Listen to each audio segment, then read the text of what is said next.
दर्शन देहि ना पार है छठी मैया, दर्शन देहि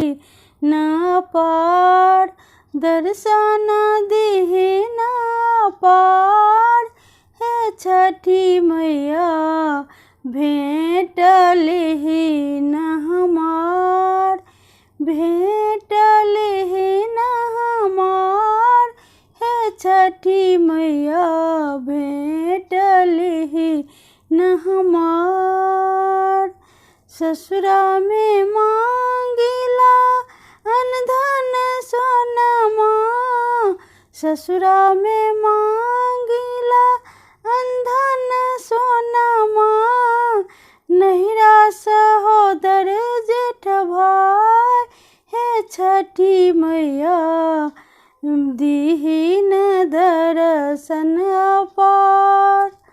दीहिन दर्शन अपार है छठी मैया,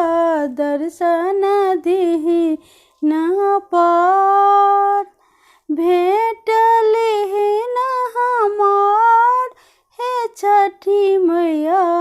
दर्शन दीहि ना हमार। संगवा बैठन के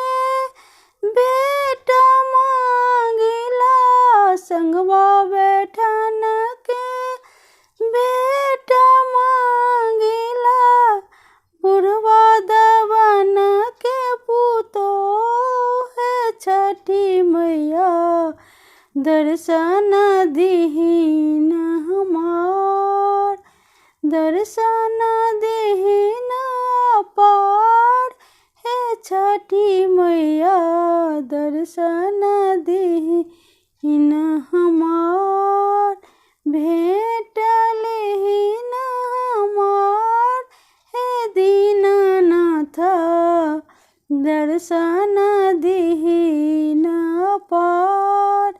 रुनकी झुनुकी बेटी मांगिला, रुनकी झुनुकी बेटी मांगिला,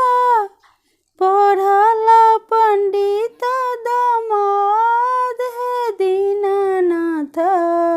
दर्शन दीहि ना हमार, दर्शन दीहि ना पार है दीनानाथ, दर्शन दीहि ना पार, भेंट लेहि ना हमार है दीनानाथ, भेंट लेहि ना हमार, भेंट लेहि ना हमार है दीनानाथ,